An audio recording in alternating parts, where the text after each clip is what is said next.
इसे कुरुक्षेत्र से दीपिका ने पूछा है,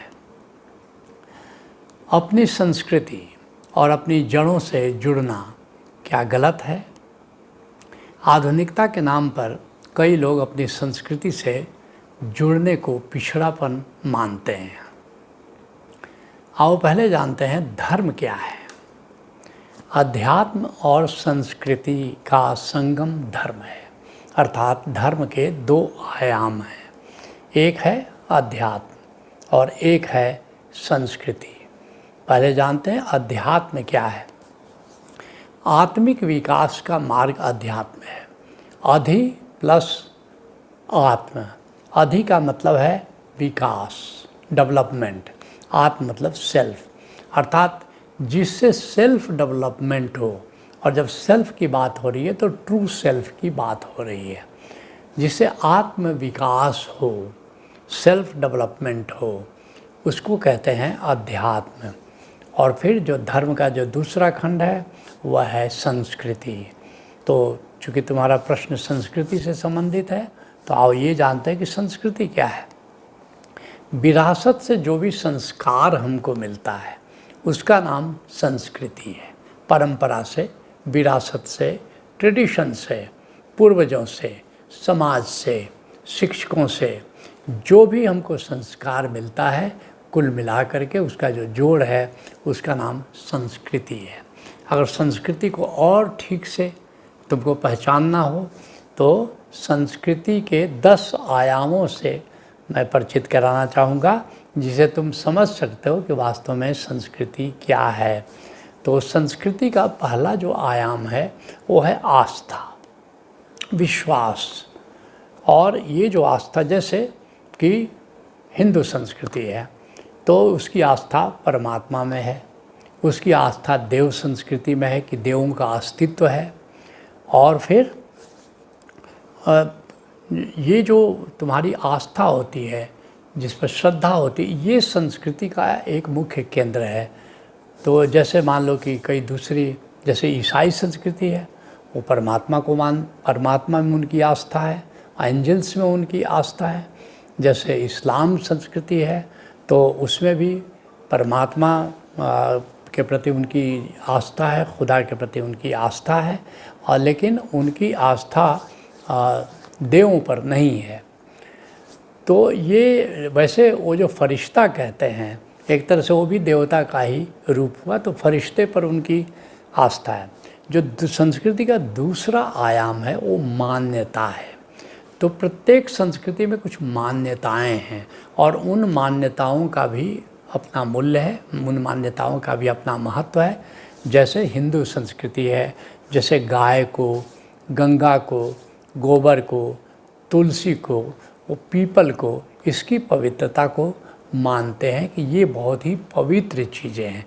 तो ये मान्यता है और मान्यता के आधार पर भी संस्कृति निर्मित होती है। और फिर पुनर्जन्म है। हिंदू धर्म में पुनर्जन्म की मान्यता है, ईसाई धर्म में या इस्लाम में पुनर्जन्म की मान्यता नहीं है, बौद्ध धर्म में, सिख धर्म में भी, ये तो सनातन धर्म के ही हिस्से हैं। तो सनातन धर्म में पुनर्जन्म की मान्यता है। जो संस्कृति का जो तीसरा मुख्य हिस्सा है वो है पर्व और त्यौहार।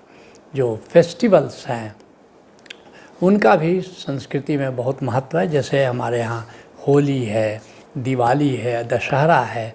अगर इन पर्वों को हटा दिया जाए तो निश्चित रूप से संस्कृति का काफ़ी कुछ झड़ जाएगा। संस्कृति कहीं न कहीं, हमारी संस्कृति अधूरी रह जाएगी इन पर्व और त्योहारों के बिना। जो चौथा आयाम संस्कृति का है और बड़ा इम्पॉर्टेंट आयाम है वो है मानवीय मूल्य। कि क्या मानवीय मूल्य, क्या ह्यूमन वैल्यूज़ क्या है। जैसे हमारे सनातन धर्म में प्राण जाई पर वचन न जाई।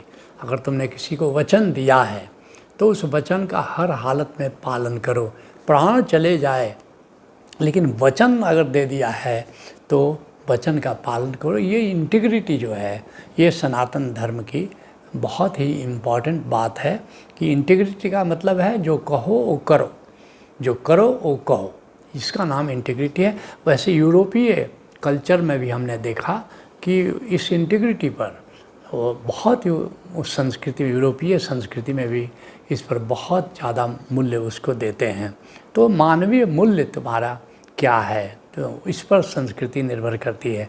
जो पांचवा आयाम है वो आचार है, वो आचरण है।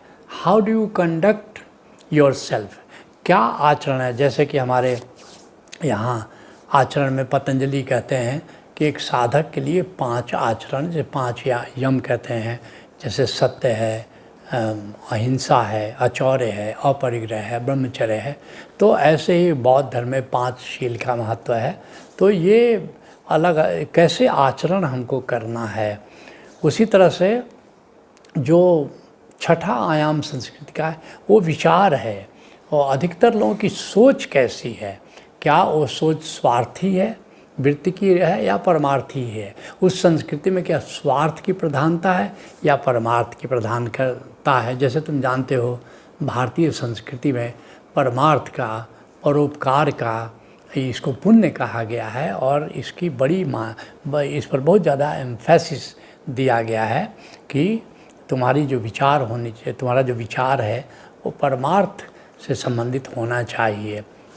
7वां जो आयाम है वो शील है।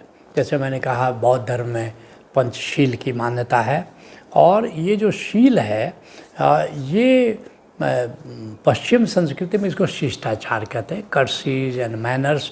और निश्चित रूप से उनके यहाँ जो शिष्टाचार का मूल्य है भारतवर्ष में उसी को हम शील कहते हैं। शील थोड़ा इंटरनल है, शिष्टाचार थोड़ा एक्सटर्नल है। तो किसी भी संस्कृति में उसका शिष्टाचार कैसा है, उसमें शील कैसा है, तो इसका बड़ा मूल्य है। और कबीर साहब तो यहाँ कहते हैं कि सुख का सागर शील है, कोई न पाया था दरब बिना साधु नहीं। कहते हैं शब्द बिना साधु नहीं, दरब बिना नहीं सा। तो शीलवान होना भारतीय संस्कृति में बहुत ही मूल्यवान है। और फिर जो 8वां आयाम है वो शिक्षा है।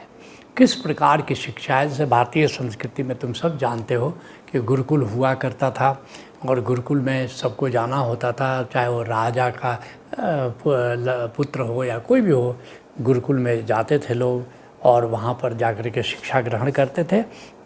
और फिर बड़े बड़े विश्वविद्यालय होना, विज्ञान की पढ़ाई, टेक्नोलॉजी की पढ़ाई, तो इस पर भी संस्कृति निर्भर करती है। और अब जैसे मान लो कि इस्लाम धर्म में मदरसों का ज़्यादा कल्चर है, और इस तरह वहाँ के जो संस्कृति है वो मदरसे कंट्रोल करते हैं। अगर मदरसों की शिक्षा आतंक की शिक्षा है, मदरसों की शिक्षा अगर हिंसा की है, तो उस आधार पर इस्लाम की संस्कृति हिंसात्मक हो जाती है। अगर मदरसों में सूफीज़्म की पढ़ाई होने लगे तो निश्चित वो कल्चर बदल सकता है। और पहले मदरसों में सूफीज़्म की पढ़ाई होती थी, लेकिन दुर्भाग्य से अब वहाँ पर आतंक की पढ़ाई होने लगी है। तुम सब देख रहे हो कि संस्कृति में कैसे गिरावट आ जाती है। जो 9वां आयाम है वो चरित्र है। जैसे मैंने कहा कि इंटीग्रिटी क्या है कथनी करने में, भारतवर्ष में ऑपोजिट सेक्स के प्रति तुम्हारा जो बिहेवियर है उसको चरित्र कहा जाता है। और विदेशों में कथनी और करनी, जिसको मैंने कहा कि जो तुम्हारा जो जो आचरण है, लेकिन यहाँ पश्चिम में ये जो इंटीग्रिटी है इसी को चरित्र कहते हैं। लेकिन हमारे पूरब में ऑपोजिट सेक्स के प्रति तुम्हारा क्या व्यवहार है उसको हम चरित्र कहते हैं। तो और जो 10वां आयाम है वो है समृद्धि। जिस संस्कृति में कि जैसी सोच होती है वैसी उस वहाँ संस्कृति समृद्धि होती है। जैसे अपने यहाँ जैसे मान लो कि त्याग का बड़ा मूल्य था, खास करके कबीर साहब का जो मत है उसमें समृद्धि को इतना मूल्य नहीं दिया। तो ओशो कहते हैं कि गरीब से गरीब लोगों को तुम देखोगे, कबीर पंथियों में काफ़ी गरीब लोग होते हैं, क्योंकि झोपड़ी को मूल्य उन्होंने दे दिया। लेकिन जो गुरु नानक देव जी को मानने वाले लोग हैं, गुरु नानक देव जी ने समृद्धि पर जोर दिया। जैसे ओशो समृद्धि पर जोर देते हैं, जोरबा द बुद्धा पर जोर देते हैं। तो तुम देखोगे कि जोरबा द बुद्धा का मतलब कि आत्मिक समृद्धि के साथ साथ सांसारिक समृद्धि भी हो। इस बात पर नानक देव जी ने भी बल दिया।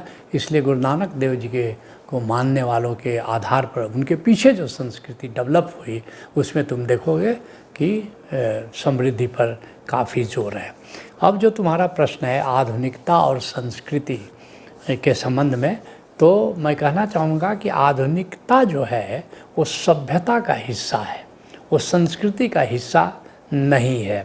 अति सभ्य समाज भी सांस्कृतिक दृष्टि से पिछड़ा हो सकता है, क्योंकि सभ्यता और आधुनिकता करीब करीब आपस में मेल रखती है, और शील संस्कृति की कसौटी है कि कौन सी संस्कृति कितनी हाई है, कितनी उच्च कोटि की है, यह शील पर निर्भर करता है। और समृद्धि सभ्यता की कसौटी है। जबकि समृद्धि की चर्चा हमने संस्कृति में की है, लेकिन कितनी समृद्धि है किस समाज में, यह बहुत कुछ सभ्यता की कसौटी कह सकते हो। और ये निश्चित रूप से है, तुम कहते हो कि क्या हमको अपनी संस्कृति, अपनी जड़ों से जुड़ना गलत है, तो मैं तुमको कहना चाहूँगा कि जो संस्कृति अपना इतिहास भूल जाती है उसका भूगोल नष्ट हो जाता है। तो निश्चित रूप से अगर हमको अपनी संस्कृति में रहना है तो अपने इतिहास को, अपने ट्रेडिशन को, अपनी परंपराओं को भूलना ये बहुत ही आत्मघाती कदम होगा। तो और जैसे कि संस्कृति पर ये बहुत कुछ निर्भर है। जैसे हमारी संस्कृति में मान भले गरीब है, कोई गरीब है, इससे फ़र्क नहीं पड़ता, लेकिन संस्कृति, जैसे हमारे यहाँ संस्कृति का मापदंड क्या है, यत्र नार्यस्तु पूज्यन्ते रमन्ते तत्र देवता। जहाँ नारी को सम्मान दिया जाता है वहाँ देवता रमण करते हैं। तो नारी का सम्मान हमारे देश में, हमारी संस्कृति में ये बहुत ही मूल्य रखता है। जबकि जो दूसरी संस्कृति है, तुम जैसे अभी तालिबानी संस्कृति देख रहे हो, अभी मैं कल परसों वक्तव्य पढ़ रहा था तालिबान के एक बड़े ऊंचे मंत्री का कि औरतें केवल बच्चा पैदा करने के लिए, ये देख रहे हो, ये दृष्टि देख रहे हो कि क्या इनकी सोच है क्या। अब इस संस्कृति को तुम क्या कहोगे, किस कोटि की संस्कृति कहोगे? इससे निम्न कोटि की संस्कृति शायद ही तुम कहीं देखोगे। वो कहते हैं महिलाएं आधी इंसान है, वो पूरी इंसान भी नहीं है। और इसलिए अभी हमको अच्छा लगा जब पुतिन जो रशिया के प्रेसिडेंट है, उन्होंने कहा ये असभ्य लोग हैं, अनकल्चर्ड लोग हैं। तो जो इस तरह नारी के बारे में सोच रखता है, निश्चित रूप से उसको अनकल्चर्ड ही कहा जाएगा। और क्या कहा जाएगा? तो निश्चित रूप से ये अपनी संस्कृति को हमको नहीं भूलना है, अपनी जड़ों को नहीं भूलना है, और संस्कृति से जुड़े रहने में ही हम धार्मिकता की ओर प्रवृत्ति हो सकते हैं, क्योंकि संस्कृति धर्म का आधार है। अगर संस्कृति हमारी उच्च कोटि की नहीं है तो हम धार्मिकता की दिशा में कदम नहीं उठा सकते हैं। बल्कि मैं तो यहाँ तक कहना चाहूँगा, सभी सभ्यताएँ आईं और वे नष्ट हो गईं, लेकिन हमारी जो संस्कृति है बची रही, और हमारा जो हिंदू धर्म या सनातन धर्म जो बचा रहा, इसलिए कि संस्कृति का बाड़ा इतना मजबूत था कि जो सनातन धर्म है उसकी रक्षा होती रही। जो यहाँ की संस्कृति ऊंची है वहीं धर्म बचता है, जहाँ की संस्कृति गिर जाती है वो धर्म नहीं बचता है।